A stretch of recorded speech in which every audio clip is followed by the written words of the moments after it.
Hi dears, welcome to our channel. இன்றைக்கி இந்த மாதிரி ஒரு அழகான ஹேர் போ பண்ணுறது தான் பார்க்க போகிறோம். அதுக்காக நாம் ஒரு கிளிட்டர் ஷீட் எடுத்துருக்கோம். High quality glitter sheet. இது வந்து கிளிட்டர் போகாதது. இதில் 2 ஸ்டென்சில் எடுத்துருக்குறோம். ஒரே மாடலில் 2 அளவில். அப்புறம் இந்த ஸ்டென்சில்ஸ் யூஸ் பண்ணி அதில் வரைச்சி அதே ஷேப்புக்கு அந்த கிளிட்டரிங் ஷீட்டை கட் பண்ணி எடுத்துருக்கோம். அதுக்கு பிறகு இதே மாதிரி இந்த நடுவில் கம் தடவி இதை நல்லா பேஸ்ட் பண்ணி இருக்க பிடிக்கணும்.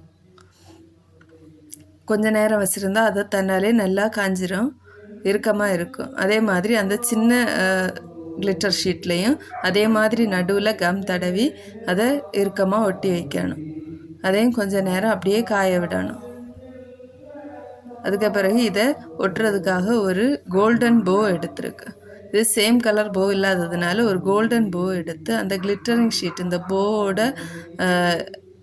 வீதிக்கு அளவாக கிளிட்டரிங் ஷீட்டில் ஒரு பீஸ் கட் பண்ணி அப்படியே B7000 க்ளூ யூஸ் பண்ணி ஒட்டி விடணும். கொஞ்ச நேரம் அப்படியே இந்த க்ளூவில் ஒட்டி விட்டு வெயிட் பண்ணால் அது நல்லாவே ஒட்டிக்கும். அப்படி மெதுவாக அந்த இந்த எண்டேருந்து அந்த எண்டு வரைக்கும் அதை ஒட்டி காய வச்சாச்சு. அதுக்கு பிறகு இந்த போ 2 பீஸ் நாம் கட் பண்ணி வச்ச 2ஐயும் இதை ஒட்டி மீண்டும் காய வைக்கணும். அதுக்கு பிறகு என்னென்னா இந்த போவோட எண்டு கேப் வைக்கிறோம். அப்போ பிள்ளைங்களுக்கு இரிட்டேட் ஆகாமல் இருக்கும்.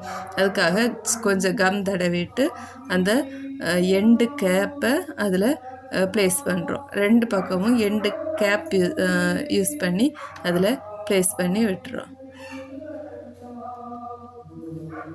அப்புறம் கொஞ்சம் டைட்டாக ப்ளேஸ் பண்ணிவிட்டால் அது அப்படியே ஒட்டி இருக்கும், இலகி வராது.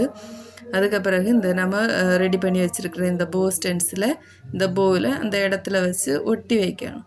அதுக்காக நாம் இன்னொரு ஸ்ட்ரைட் பீஸ், ஒரு சின்ன துண்டு கிளிட்டரிங் ஷீட்டு சேம் கலர் தான் எடுக்கிறோம்.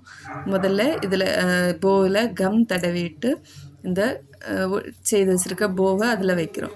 அதுக்கு பிறகு என்னென்னா அதை போயை திருப்பிட்டு அதுக்கு பின்னாடி கொஞ்சம் கம் தடவி அந்த கிளிட்டரிங் ஷீட்டை அப்படியே ஒட்டி திரும்ப அப்படியே அதை சுற்றி எடுத்து திரும்ப எப்படி பின்னாடி கிளிட்டரிங் ஷீட்டை ஒட்டி விடணும். இது ஒட்டி இருக்கிறதுக்காக, நல்லா பிடிச்சிருக்கிறதுக்காக நம்ம ஒரு அலிகேட்டர் கிளிப் எடுத்து அதை கிளிப் பண்ணி வச்சா போகிறோம். இப்படியே வச்சுருக்கும்போது ஒரு நிமிஷம் அப்படியே வச்சு விட்டோன்னா அழகாக போ ரெடி ஆயிடுச்சு.